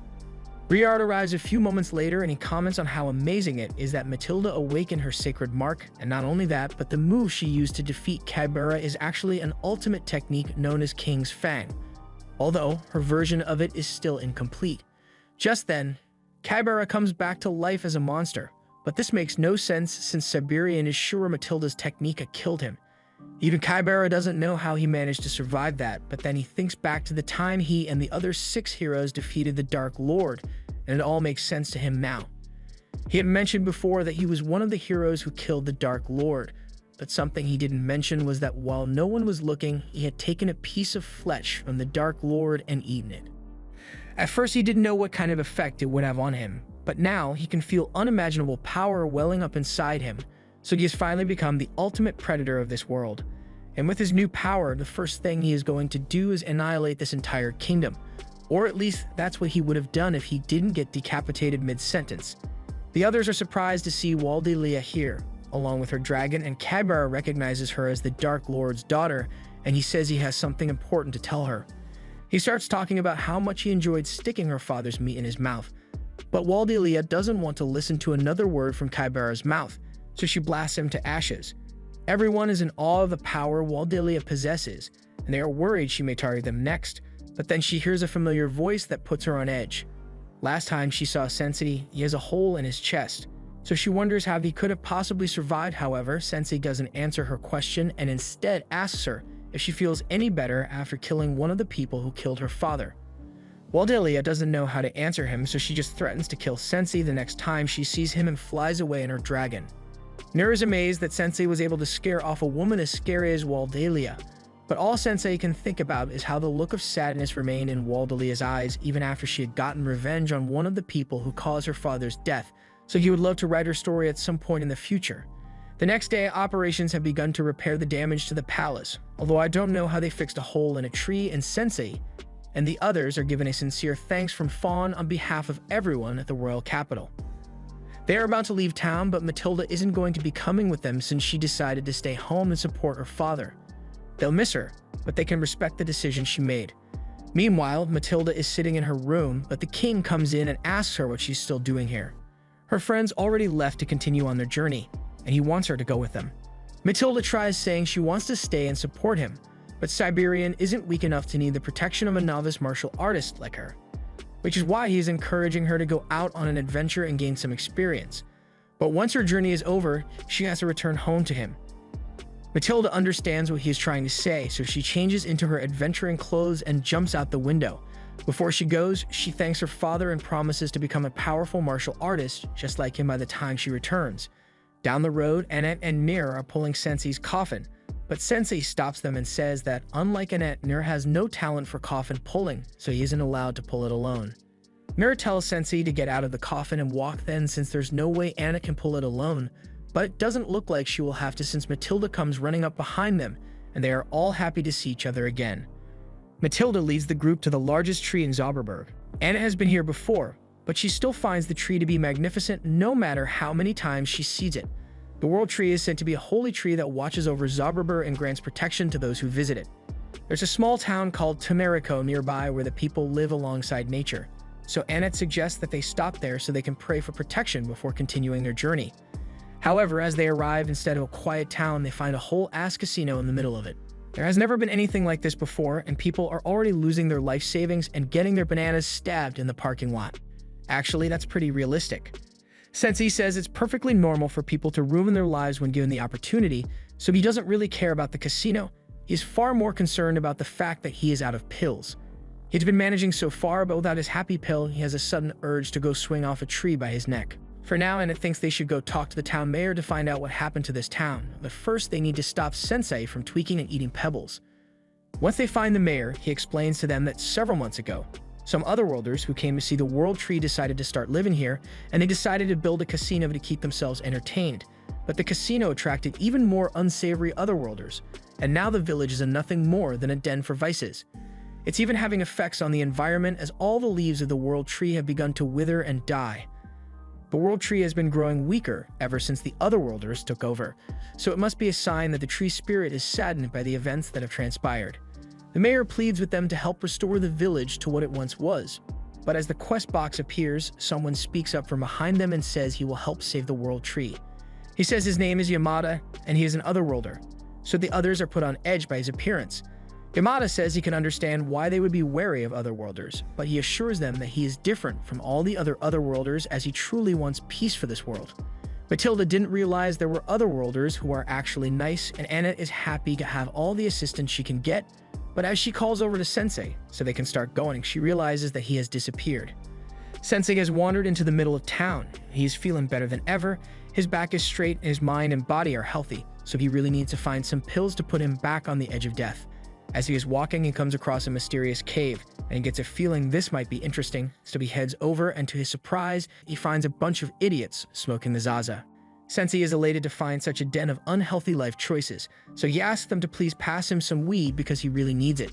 Just then, a woman comes out of nowhere and touches Sensei's face. She has never seen him around here before, and she doesn't want him falling victim to addiction, so she offers to take him to a place that is much more fun than this. She takes Sensei to a nearby bar, and she is amazed by how much he has been drinking since he got here. Sensei tells her that he's trying to drink himself into a coma, and the woman thinks Sensei is a really interesting person. She wonders what he was doing in that cave because that's where people who are addicted to the World Tree's pain-relieving leaves go. Sensei tells her that he lost something very important to him, so the thought of having a healthy body and mind is so horrifying that it keeps him up at night. The woman is even more intrigued by Sensei now, so she offers to do something to help him sleep comfortably. It's not what you're thinking. She says she is a dancer, so she offers to perform for Sensei to put his mind at ease. Sensei doesn't think a performance will make him feel better at all, but as the woman begins dancing, he looks like he's actually having fun. Meanwhile, Annette is crying her eyes out over the fact that she lost Sensei, but a few moments later, the door opens and Sensei is returned, although to Annette's horror, he is being carried by a strange woman. The mayor recognizes Eshi and asks her what she's doing here since she has been warned to stay away, but Eshi says she just wanted to drop Sensei off and immediately turns to leave after wishing Sensei a good night. Matilda asks who that woman was, so the mayor explains that her name is Esh, and she is known as the Witch of Tanariko. The name makes her sound really ominous, so the mayor goes on to explain that when the otherworlders began building their casino on the edge of town, there was nothing the villagers could do to stop it even though they wanted to. But Eshi was different. She took the opportunity and sided with the otherworlders so she could build a bar next to the casino. She was always a mysterious woman who lived on the edge of town, and no one knows anything about her background or origins, but they left her alone since she was pretty much harmless. However, now that she has sided with the otherworlders, she makes a fortune selling her wine and dancing for the otherworlders, so the townspeople now see her as a traitorous witch. Since Eshi sided with the evil otherworlders, Yamada believes she deserves to receive righteous punishment as well, and the mayor agrees with him. The next day, Sensei is heading back over to the casino part of town, and Anna tries to call him back because the attack on the otherworlders they had planned would soon be starting. However, Sensei never agreed to be a part of such a dangerous plan, so instead, he wants to spend his time at Eshi's bar because he finds it comforting.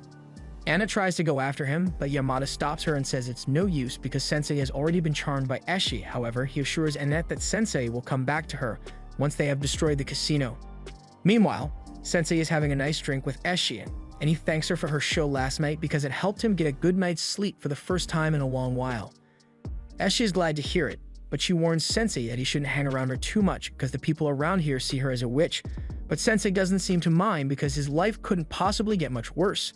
In that case, Eshi proposes a toast and hopes that the spirit of the World Tree grants protection to Sensei's terrible life, but Sensei has never heard of the spirit of the World Tree before. Eshi explains that there is a legend that when the spirit of the World Tree descends upon the world, the wishes of the weak and sick will be answered. She jokes that Sensei might be saved from the pain of his life if he believes hard enough, but to Sensei, Eshi is the one who looks like she wants to be saved. Eshi is shocked by Sensei's words, but before she can give a clear answer, the bar doors swing open, and the other worlders in charge of the casino barge in. The boss orders Eshi to bring some drinks, so she gets up to serve them, and while she's doing that, one of the other worlders threatens a bunch of adventurers who blew all their money on gambling and now owe the casino a ridiculous amount. The adventurers promise to pay the money back if they are given some time, but the other worlder threatens them with his ability and says they have to get the money by the end of the day, even if they have to sell their kidneys to do it. The adventurers run out scared, so the other worlder thinks they got the message, but he's still worried since the casino profits have been down lately. He suggests to his boss that it might be a good idea to move it somewhere else because all the suckers around here have already gone broke. However, the boss says there's no need to do something like that since he can just target the people from the village instead. Once he gets them addicted to the joys of a crippling gambling addiction and smoking till their lungs give out, they'll become repeat customers until they go broke or die of cancer. Either way, he doesn't care about the consequences. Eshi comes over with their drinks and reminds them that she made a deal with him and paid a lot of protection money just so he would leave the townspeople alone. However, business is slow and the casino boss doesn't care how many people he has to turn into drug addicts as long as he makes his profit. He orders his subordinate to go kidnap some of the village people and get them high on shrooms until they become repeat customers. Eshi tries to stop him, but she ends up getting thrown into a bar stool. Sensei approaches her and comforts Eshi, telling her that her actions are not that of a witch.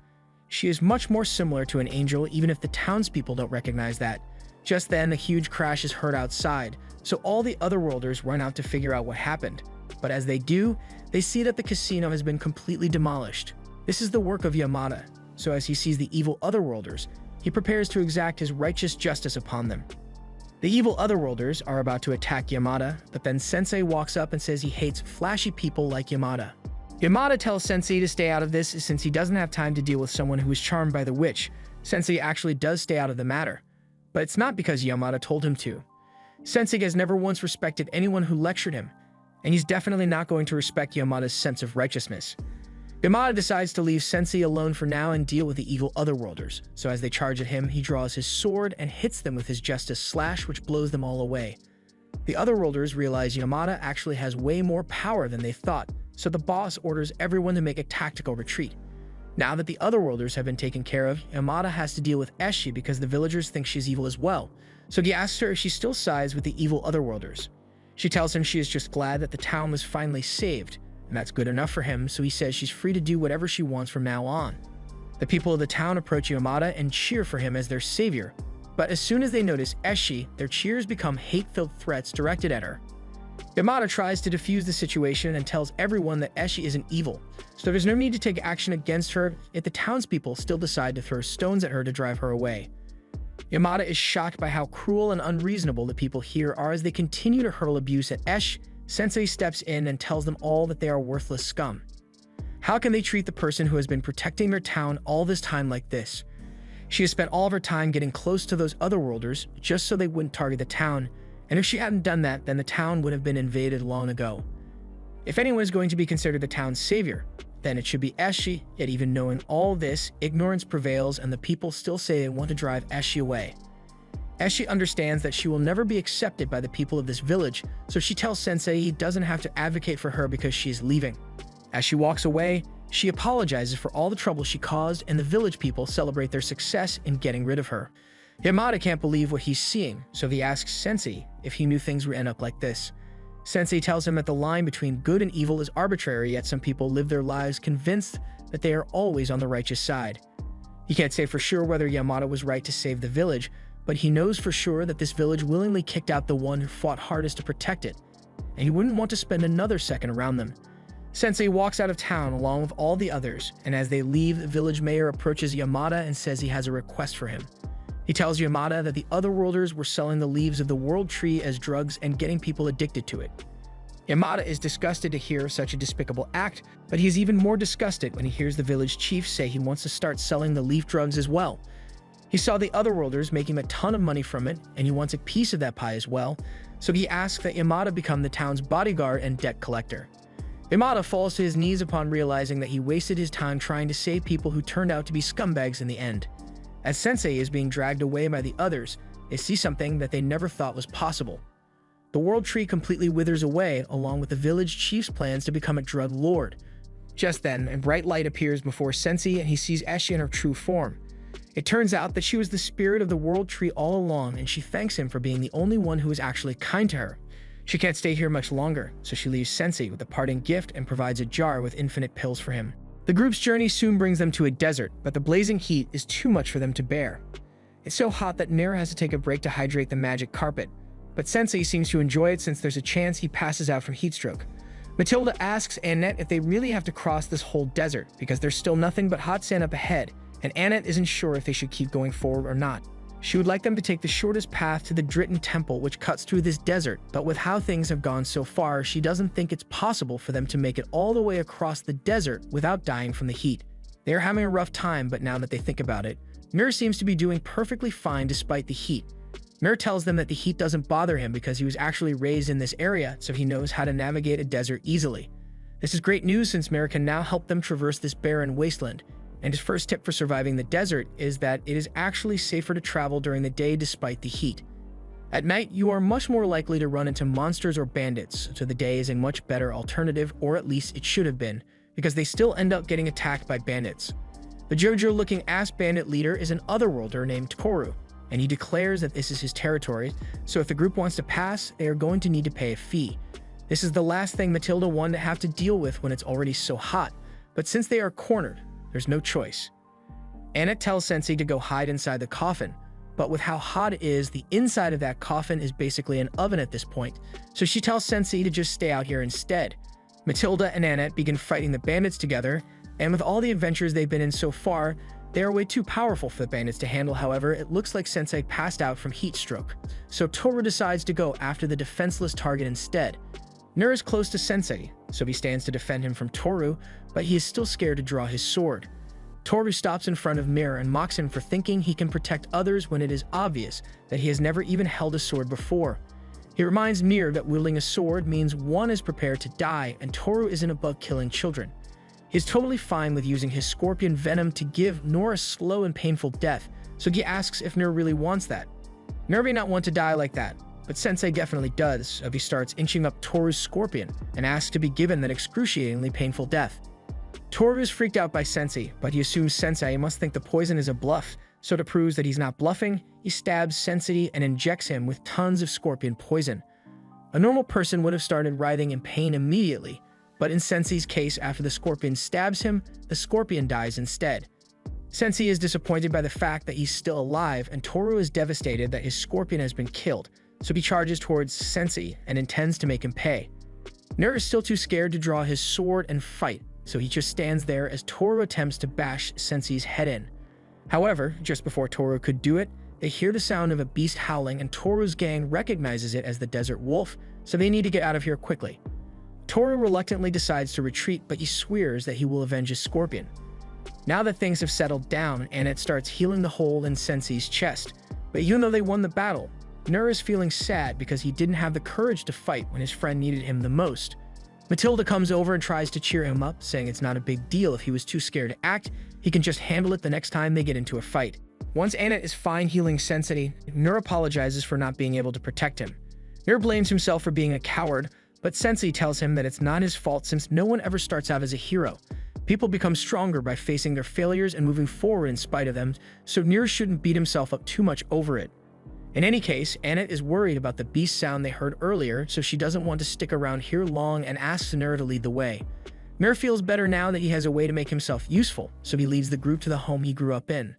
The place is called the Was Orphanage, and Mir says they can stay here for the night, But as he starts walking inside, he spots 3 familiar faces he hasn't seen in a while, and the kids are happy to have Nur back after such a long time. The woman who raised Nur, Kathy, comes out and welcomes him home, so the group is treated to a wonderful meal alongside the orphans. Nur is really excited to have some of Kathy's cooking, and the food today is especially delicious since a kind stranger has been donating a lot of ingredients to the orphanage lately. Kathy really wants to thank this person, but she has no idea who it is. One of the kids starts talking to Nur and reminds him that he said he wouldn't return to the orphanage until he had become a valiant hero, so they want to know if he did it. Matilda is watching Nur to see what he says after his fumble during their recent battle, and Nur knows he is no valiant hero, but he tells the kids that he's technically part of a hero's party, and he's technically not lying since Sensei counts as a hero from another world. Sensei denies being a hero of any kind and says he is just an author who writes stories, so the kids excitedly ask him to tell them a story. Sensei is fine with that and is about to begin his depressing story, but Kathy stops him since she doesn't want anyone traumatizing the kids before bedtime. Later on in the night, all the kids are asleep and Annette comments on how cute they all are, but all of a sudden they hear the sound of the monster from before and it sounds pretty close.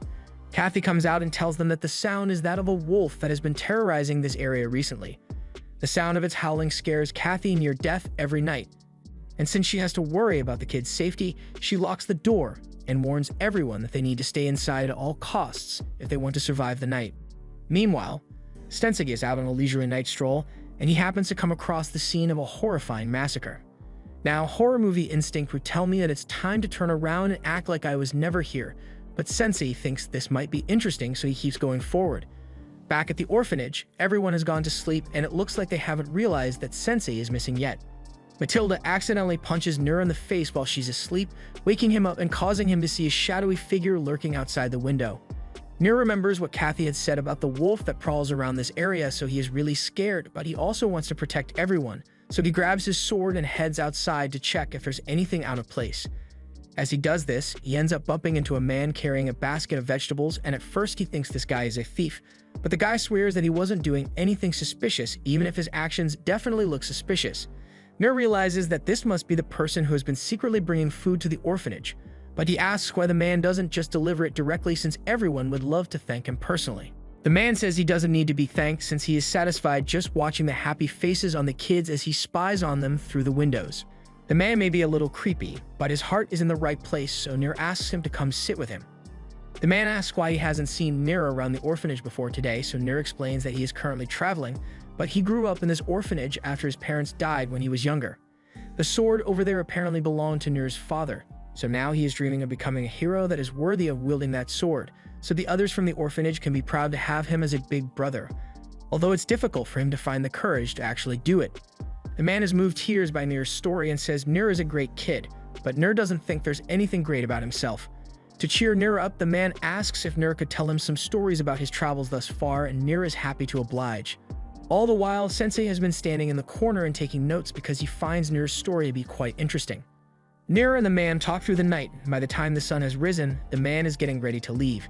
Before he goes, Nur invites him in to have breakfast with everyone, since they'd all love to meet him. However, while the man appreciates the offer, supporting them from the shadows is more than enough for him. Besides, he doesn't think he deserves to be thanked in the first place. Nur can tell that the man seems a little upset, so he wants to do something to cheer him up and asks if the man has a little more free time to spend. Nur and the man head out into the desert, and thanks to the man's keen nose, they are able to quickly track down an oasis. From here, they start gathering all sorts of crops together for the orphanage. Meanwhile, back at the orphanage, Sensei has had enough of the kids, so he slinks back into his coffin so they can't bother him. Annette and Matilda find this hilarious, but they then hear a sound outside and are shocked when they see all the food sitting on their doorstep. Later that day, Nur is exhausted from all the hard work he's been doing all morning, but he's also really happy he got all that food for the orphanage and spent time with the man. A little while later, Kathy comes running into the room with terrible news. Nur was expecting to hear about the mountain of food that was brought to the orphanage, but instead he is told that one of the kids has been kidnapped by Toru's gang. Toru is outside right now, and he is threatening to seriously hurt Nate unless the owner of the orphanage comes out and pays him some money. Matilda can't believe Toru would be willing to hold a little kid hostage for ransom money, but she assures Kathy that she, Annette, and Nur will save him, so everyone else should just wait inside. They head outside, and as soon as Toru recognizes the group, he orders all his men to attack, so Annette and Matilda immediately begin fighting, but they are struggling, so they could really use some help. However, Nur is frozen in fear again, so before he could become a target, the man from before shows up and pulls him away to safety. Nur is in tears over his cowardice because he knows Nate is in trouble, but his body won't allow him to do anything to help. The man starts having flashbacks to a time when he failed to protect his loved one, and he's not about to let the same thing happen to Nur, so he turns away from Mir and tells him that he will handle everything from here on out. He tells Mir that he is an otherworlder and back on Earth, he lost someone dear to him because he was weak, but here he finally has the power to protect what he cares about. The man transforms, revealing that he is the wolf that the locals have been scared of, and he wastes no time in attacking Toru and his gang. Once the gang realizes that the wolf is here, Toru drops the kit and starts fleeing, but the man isn't going to let Toru escape so easily. Scum like Toru stole everything from him, so with his powers, the man intends to finally get his revenge for a lifetime of suffering at the hands of evildoers. Nur realizes the amount of pain the man must have gone through, but if he actually kills Toru, the man will never be the same kind person he used to be, so Nur finally gathers the courage to draw his sword and steps in front of Toru to stop the man from killing him. Toru tries to take the opportunity to escape, but the man continues chasing after him and destroys his new scorpion bike. But before the man could deal a finishing blow, Nur stands in front of him again and drops his sword to appeal to the man's humanity. This is enough to snap him out of his bloodlusted rage, so the man returns to normal and is ashamed of how monstrous he was acting. Nur extends a hand to the man and tells the man that it's okay, so they all head into the orphanage so they can hear the man's story. The man had lived alone for a long time because he lost his parents at an early age, but one day, a kind boy reached out to him and showed him the warmth of friendship. However, the happy days didn't last long, as that boy was one day cornered by a bunch of bullies and beaten down. The man witnessed the whole thing, but he knew damn well that there was nothing he could do about it, so he turned tail and wheeled himself away, which is when Truck Kum struck. Sensei's ability activates as he clarifies that although he thinks the man is a coward, the man is still much kinder than most people, as even with the power of his gift, he still decided to use it just to scare off evildoers rather than succumbing to the power. It looks like he's going to be sent back to Earth, so the man tells everyone that he is glad he got to meet them all. Moments later, he vanishes and wakes up back on Earth right as Truck Kun began to leave, and as he looks up, he sees the kind boy coming to check on him, so he breaks down in tears because he's glad to see him. Back at the Demon Lord's castle, one of the 7 evil heroes hears that Kanebara was slain during his attempt to take over Grun, and that another one of them, Sengoku, is struggling in the desert against the dwarven strongholds. They made the mistake of underestimating the dwarves' allies from Hellscape, and he has to admit that the so-called Wizard of Hurricanes is truly formidable.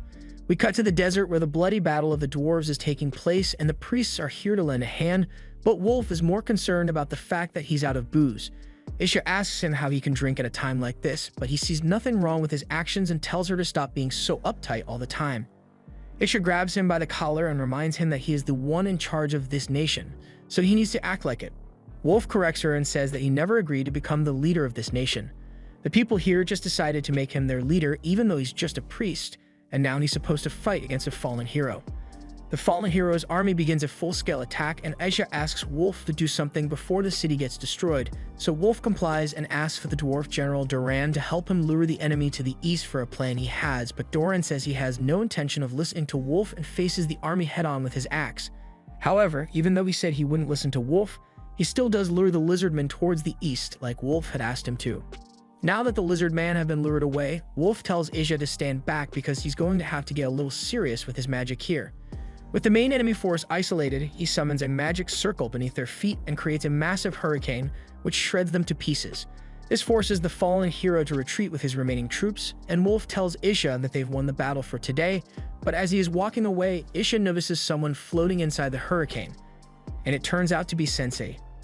After everyone returned to the city, a party is held to celebrate their victory against the fallen hero, and Donan has a seat of honor for his great contributions to the battle. Wolf also has a seat of honor and sits down before thanking all the dwarves for their hard work out there, especially Donan. And Donan admits that Wolf did a good job out there as well, even though he's an elf.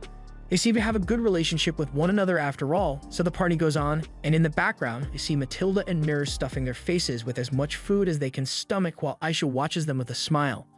She wasn't expecting to run into Annette and the others anytime soon, so she's surprised that they happen to show up here. Annette confesses that her group got lost in the desert, and before they realized what had happened, Sensei suddenly got caught in a sand hurricane. Speaking of which, Isha asks how Sensei is doing, so Annette tells her that he is fine. Fortunately, he'd only suffered minor injuries because he was mostly inside his coffin, But Sensei doesn't think that was a fortunate thing at all since he ended up surviving because of it. On top of that, his precious coffin was completely destroyed too, but Annette promises to buy him a new one as soon as she can. Wolf then comes over to apologize to Sensei for accidentally hitting him with his hurricane and nearly killing him, but Sensei is more angry that he couldn't finish the job. In other news, Wolf apparently has a familiar as well, and Meros is head over heels for it. Wolf asks Sensei to forgive his mistake since they are currently at war. However, Sensei and the others had no idea that a war was even taking place, so Isha offers to explain the situation to them. This nation is currently being attacked by one of the 7 fallen heroes, and as soon as Matilda hears about the fallen hero, she proudly exclaims that she was the one who defeated the fallen hero who attacked Grun. Wolf has a hard time believing that Matilda actually pulled something like that off, and that ticks her off because she believes her party is pretty strong and shouldn't be underestimated. She tells Wolf that Sensei has the ability to send otherworlders back to where they came from, but Wolf isn't surprised since he already heard about it from the church meeting. And frankly, he doesn't think an ability like that is even needed, because no matter what ability an otherworlder possesses, he will always be able to outclass it with his magic. He doesn't want them interfering too much with his work, so he tells them to sit back and let him handle the fallen heroes. As he walks away, Matilda asks if Wolf is really strong enough for him to get away with being such a jerk, but unfortunately, Isha tells her Wolf actually is that powerful. He is known as the Wizard of Storms, and he is without a doubt one of the strongest mages in the entire world, so even the fallen heroes would have a hard time defending against his powerful magic. Back at the Demon Castle, the Dark Knight returns, and the others are surprised since they never thought he would be forced to retreat. He tells them that it's not a problem since tomorrow he will personally fight in the battle, and this time there's no way he could possibly lose. That's all well and good, but the other guy was actually thinking it would be better if they let the women handle this battle since they are much better suited for it. And as we get a look at one's hand, we see a rope around her hand, similar to the one Sensei has, meaning this woman must be Saki. The other woman is busy making origami, so he asks her if she is ready to go. She blankly stares back at him in agreement. Back at the dwarf village, Sensei is taking a walk with Meros, and Meros is really depressed over the fact that he got rejected. So Sensei gives him a little advice and tells Meros that he should get used to the feeling of anguish, because it's not going away anytime soon. Still, Sensei can understand the feeling of wanting to be with the one you love, so he offers to help Meros find his crush. They are also going to think of a name for her, so Sensei suggests that they call Meros a crush Femelos, and by chance, they happen to find Femelos with Wolf while he's being swarmed by a bunch of his fangirls. They all offer to take turns in bed with him, but Wolf turns them all down for today and walks away. Sensei remarks that Wolf seems to be really popular with the ladies, unlike Meros, but he encourages Meros not to give up on courting Femelos, because if he's persistent enough, eventually she will agree to go out with him. Sensei and Meros follow Wolf and Femelos until they arrive at an old house and Wolf knocks on the door. There's no answer, so Wolf accepts that the one inside doesn't want to talk to him right now, so he just tells her that he has to continue with the war, but once everything is over, he will come back for her. Sensei is surprised to see that a popular guy like Wolf still struggles with his own love story, but he doesn't want to intrude any further, so he leaves with Meros soon after. The next day, Doran is informed that the enemy is attacking again, so it's time to go to war. Matilda gets up and says she will fight as well, but Doran tells her that there's no need since she and the others are guests here, so she should just let him handle it. Doran and Wolf head out to address the dwarf army, and they say that today is the day they finally end this war once and for all. The dwarves are all excited to head out and face the enemy forces, and things seem to be going really well at first, but all of a sudden, a dragon appears and blasts the entire area. This is the Jade Dragon that belonged to the Dark Lord, and now it's under the control of the Otherworlder, so Wolf feels bad for it. But a single dragon isn't going to make much of a difference to him. He has taken down tons of dragons in the past, and this one will be no different. However, as he is about to blast it, he locks eyes with a fallen hero who is riding it, and for some reason, he can't bring himself to cast his spell anymore. The girl gets off the dragon and greets Wolf as her former master, but before he can respond, she uses her power to capture him. Isha tries to help Wolf, but the girl uses her dark power to touch Aisha's hand, and for some reason, Isha feels a sudden surge of weakness and falls to the floor. The girl says she will be back to kill Isha later, but for now, she has business with Wolf, so she takes him and flies away on the dragon. Once Isha is able to get back to her feet, she yells down to Doran that they need to retreat immediately. After all the troops have retreated back to the castle, Isha tells them that Wolf was kidnapped, and Doran doesn't know what to do since Wolf was the backbone of their army, so without him, the troops are in disarray and the castle walls will soon be breached. While everyone is trying to think of a way out of this mess, Sensei points out to Melos that Femelos is currently brokenhearted over the loss of her master, and this is a prime opportunity for Melos to use this heartbreak to score affection points with her. So they set off to rescue Wolf. In order to gain an understanding of Wolf's past, Sensei and Melos head back to that old house they saw him go to before. Sensei hopes to find out a little more about Wolf's past, so he walks up to the house and knocks on the door, saying he wants to ask the woman a few questions about Wolf. After a few moments, the door creaks open and an old lady steps out, so Sensei realizes that the story here might be more interesting than he thought. Wolf wakes up bound in front of the Dritten Temple, and the girl, Yuriko, apparently has a lot of memories of this place since she practically grew up here. Upon realizing that there's an intruder, the guards of the temple rush out to stop Yuriko and rescue Wolf. However, with Yuriko's power, I doubt they will succeed. As Yuriko prepares to kill the guards, she thanks Wolf because it's all because of him that she was able to fully master her ability, so she wants him to stay out of her way so she doesn't have to kill him. Back at the dwarf castle, Isha tells everyone that it is likely that the girl was once Wolf's student, and Wolf used to be particularly passionate about training otherworlders, but one day he suddenly stopped and began drowning his sorrows away in alcohol. She doesn't know for sure if the cause of Wolf's behavior was because of the girl, but for now, their top priority is rescuing Wolf, so she needs Doran to send soldiers out to help in the rescue effort. Doran wishes he could help, but with the castle surrounded, he doesn't have any soldiers to spare at the moment. Since there are no other options, Matilda says she and the others can go rescue him instead. Annette agrees to this and turns to ask if Sensei is okay with it, but that's when she realizes that Sensei isn't here, and he's been gone for a while now too. Just then, Sensei walks into the room, and he's carrying the old lady, which raises a lot of questions and has Annette in tears because he has never carried her like that.